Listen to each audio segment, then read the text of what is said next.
What if I told you that when economies crash, inflation explodes, and markets collapse, the rich don't lose money, they get richer?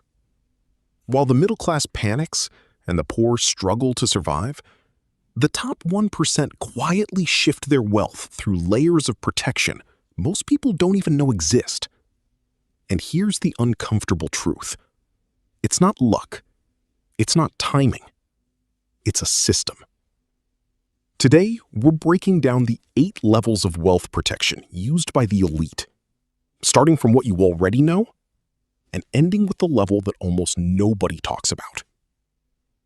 At the most basic level, wealth protection starts with one thing: cash flow.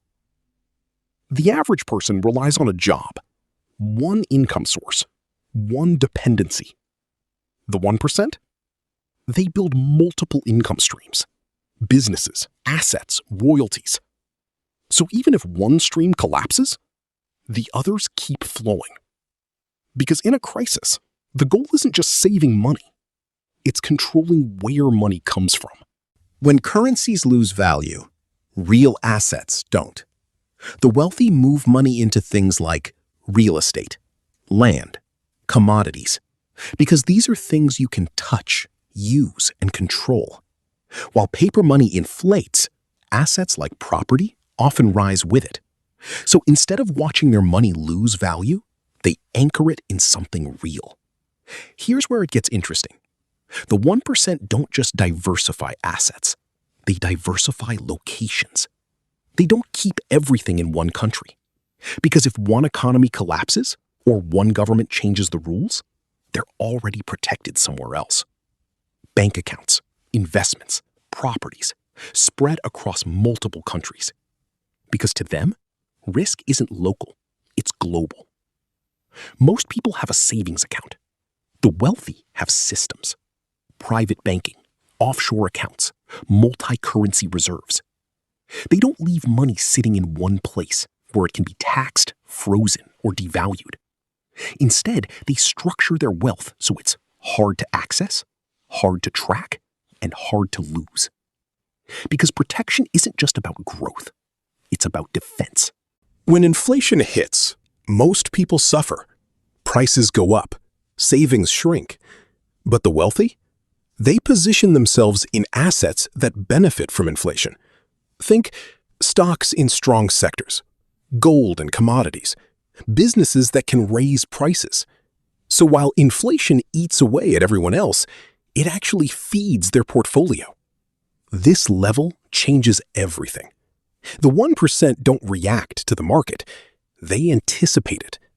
They have access to advisors, insider-level research, high-level networks. They see shifts coming before the public does. And by the time news reaches everyone else, they've already moved. Because in times of collapse, information is leverage. This is where wealth becomes nearly untouchable. The rich don't own assets the way you think. Their wealth sits inside trusts, corporations, legal entities. Why? Because these structures protect assets from lawsuits, taxes, government seizure. So even if something goes wrong, their wealth isn't directly exposed. It's shielded behind layers of legal protection. And finally, the highest level. The one almost nobody talks about. The 1% don't just play the system. They own parts of it. They invest in banks, media, infrastructure, large-scale businesses. So when the economy shifts, they're not reacting. They're benefiting from the shift itself. Because true wealth protection isn't about survival. It's about positioning yourself where the money flows next. Now, here's the question. Why doesn't everyone do this? Because most people are taught how to earn money, but not how to protect it. And in a collapse, that difference changes everything. The good news? You don't need millions to start thinking like this. Even adopting 1 or 2 of these levels can completely change your financial future.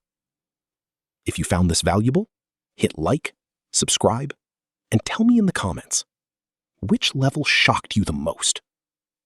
Because the more you understand how money really works, the less vulnerable you become when everything else falls apart.